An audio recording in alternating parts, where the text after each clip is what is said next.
नमस्कार, मैं अंकित पुनः एक बार आप सभी का स्वागत करता हूं। और जैसा कि आप सभी जानते हैं, हम हिस्ट्री की एक जो सीरीज है इंपॉर्टेंट क्वेश्चंस की, वो हम जो है वो शुरू कर चुके हैं। और लगभग 40 क्वेश्चंस जो हैं वो हमने कंप्लीट करे थे, जो कि अत्यंत महत्वपूर्ण है ना। वो कहीं ना कहीं आपके बोर्ड एग्जाम्स के लिए, आपका जो सीयूईटी का एग्जाम है उसके लिए भी, इवन दो अगर आप जो कंपटीशन के लिए प्रिपेयर करते हैं वो भी जो है वो इन्हें सुन सकते हैं या देख सकते हैं, क्योंकि ये बहुत ज्यादा महत्वपूर्ण आपके क्या है क्वेश्चन होने वाले हैं, है ना। तो चलिए आज के जो क्वेश्चंस हैं आपके, उनकी तरफ चलते हैं।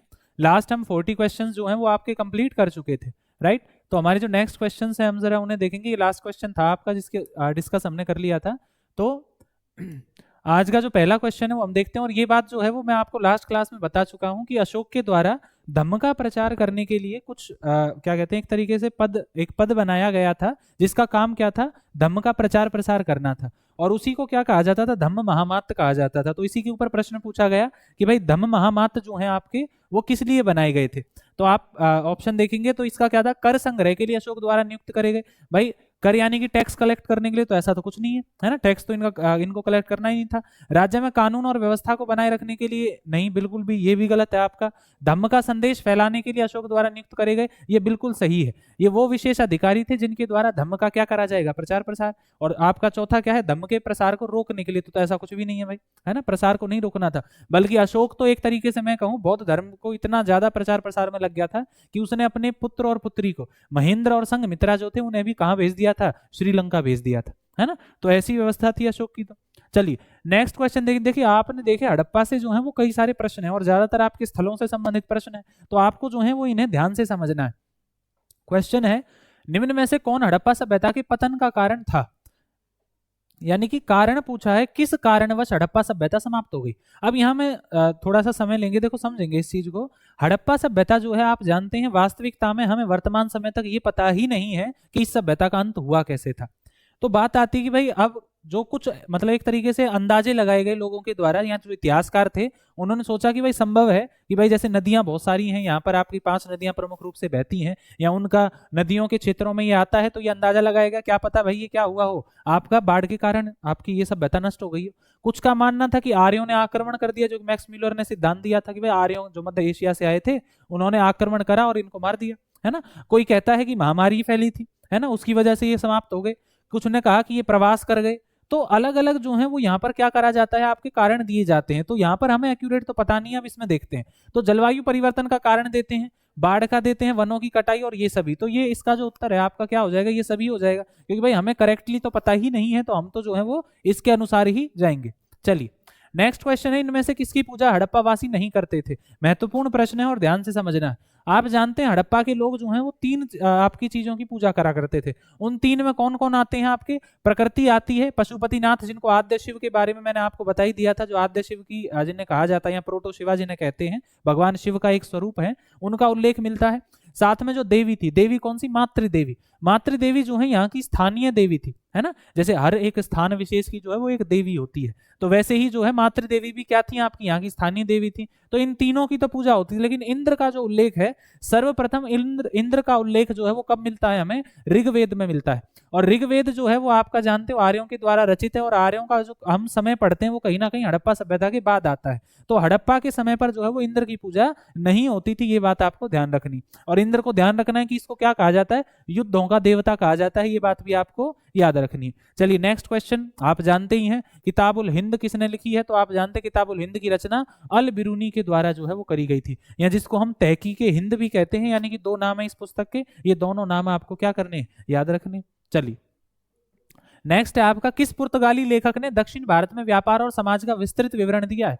यानी कि ऐसा कौन सा व्यापारी था, सॉरी आपका इतिहासकार कहीं या व्यापारी कहीं, जो क्या आया दक्षिण भारत का, जिसने वर्णन कराओ या उल्लेख कराओ। तो इसके अंदर आपको ध्यान रखना है, जो आपके कौन थे, द्वारतो बारबोसा। द्वारतो बारबोसा के द्वारा जो है वो दक्षिण भारत के समाज का जो है वो बहुत बेहतरीन जो है एक तरीके से वर्णन उनके ऐतिहासिक जो है वो उनके ग्रंथों के अंदर हमें मिलता है। तो यहाँ आपको बात ध्यान रखनी है, द्वारते बारबोसा ने ही क्या करा है, आपका इसका उल्लेख करा है। चलिए नेक्स्ट अगर मैं क्वेश्चन देखूं, देखिए महाभारत के अध्याय से है, शास्त्रों के अनुसार केवल डैश ही देश पर शासन कर सकते हैं। और लास्ट क्लास में मैं आपको बता चुका था वर्ण व्यवस्था के बारे में। वर्ण व्यवस्था यानी कि जो 4 वर्ण हुआ करते थे, उन चारों वर्णों के अलग अलग कार्य यहाँ पर थे, आप ये जानते हैं, है ना। और उन वर्णों के अनुसार ही क्या था, यहाँ पर सभी को कार्य जो है वो दिए गए थे। तो यहाँ आप जानते हैं कि जो देश पर शासन करने का कार्य यानी कि जो राजा का जो कर्म है या जो राजा का धर्म है वो किसके द्वारा जो है वो निभाया जा सकता है। तो यहाँ आप ये जानते हैं कि राजा का कर्म सिर्फ कौन कर सकते हैं, क्षत्रिय कर सकते हैं। यानी कि क्षत्रियों को ये शक्ति दी गई कि भाई वो क्या कर सकते हैं, आपका राजा का धर्म जो मतलब एक तरीके से जो राजा का कार्य होता है या जो शासन का कार्य होता है वो कर सकते हैं। परंतु अब यहाँ एक बात आती है कि भाई सिर्फ राजा का जो कर्म है वो आपके क्षत्रिय ही कर सकते हैं, कोई और नहीं। तो यहाँ आपको कई उदाहरण मिलते हैं, जैसे मौर्यों का उल्लेख मिलता है। आप जानते हैं मौर्य जो हैं वो क्या थे, उनको आपके जो हमारे जो ग्रंथ हैं वो कहते हैं कि उनको भाई संज्ञा दी जाती है वो कहीं ना कहीं शूद्र जो हैं वो वर्ण से वो संबंध रखते थे, यानी कि जो आपके चंद्रगुप्त मौर्य इत्यादि थे। तो कहीं ना कहीं ब्राह्मण तो वो थे, सॉरी क्षत्रिय तो वो थे नहीं। वहीं अगर मैं कर्ण और शुंग की बात करूं तो आप जानते हैं ये तो ब्राह्मण थे, है ना। तो इन्होंने भी शासन करा। तो कहीं ना कहीं यहाँ देखो मैं एक बात कहूंगा सीधी सी, यहाँ हम बिल्कुल ये नहीं कह सकते कि जो वर्ण व्यवस्था कहती थी वो पूर्ण रूप से सटीक था।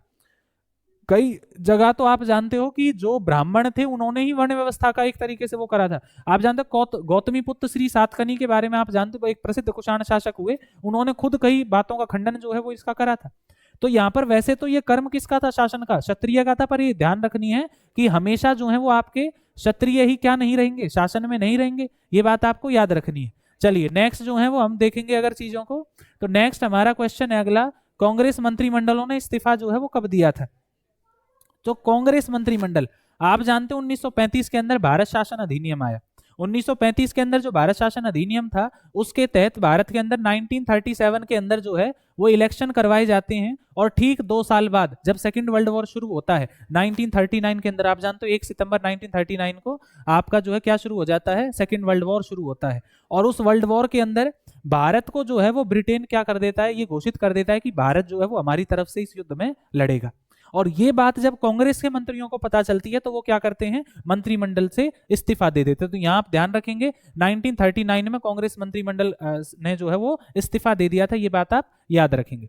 चलिए नेक्स्ट क्वेश्चन है लाहौर अधिवेशन वाला, मोस्ट इंपोर्टेंट क्वेश्चन है। आप जानते हो लास्ट मैंने आपको बताया था 1929 के अंदर, दिसंबर 1929 के अंदर लाहौर सेशन होता है, जिसकी अध्यक्षता किसने करी थी, जवाहरलाल नेहरू ने करी थी। और उसी समय एक बात कही गई और इसी समय पूर्ण स्वराज की मांग करी गई और ये कहा गया कि अगले वर्ष जो है वो हम आपका 26 जनवरी 1930 से अपना क्या शुरू कर देंगे, स्वतंत्रता दिवस मनाना शुरू कर देंगे। चलिए भाई नेक्स्ट क्वेश्चन है, महात्मा गांधी ने अपनी प्रमुख सार्वजनिक उपस्थिति कब दी। आप जानते हो भारत के अंदर महात्मा गांधी सबसे पहले कब आए, जनवरी 1915 के अंदर आए। जनवरी 1915 के अंदर उनका आगमन होता है और अगले ही वर्ष यानी कि 1916 के अंदर उन्हें बनारस हिंदू विश्वविद्यालय के उद्घाटन समारोह के अंदर जो है वो बुलाया जाता है। तो जब इस समारोह के अंदर उन्हें बुलाया गया तो ये उनकी पहली सार्वजनिक उपस्थिति थी, जहां उनसे राजकुमार शुक्ला जो हैं वो भी मिले थे आपके, है ना, जो चंपारण जो बिहार से जो है वो एक किसान थे, है ना। तो यहाँ इसका उत्तर क्या हो जाएगा, 1916। और आज का जो हमारा लास्ट क्वेश्चन है उसको देखेंगे हम, जो महत्वपूर्ण है, आप ध्यान से समझेंगे इस प्रश्न को।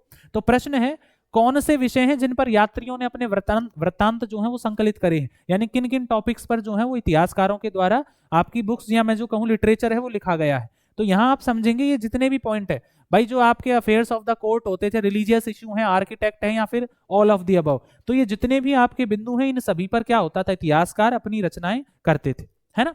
तो यहाँ पर ये हमारे जो आज के 10 प्रश्न हैं वो समाप्त होते हैं और मैं आप सभी को क्या कहते हैं शुभकामनाएं देता हूं और ये मानता हूं कि आप सभी की तैयारी बहुत बेहतरीन चल रही होगी। तो हम इसी प्रकार से जो है वो आगे अपने प्रश्न करते रहेंगे। तब तक के लिए धन्यवाद।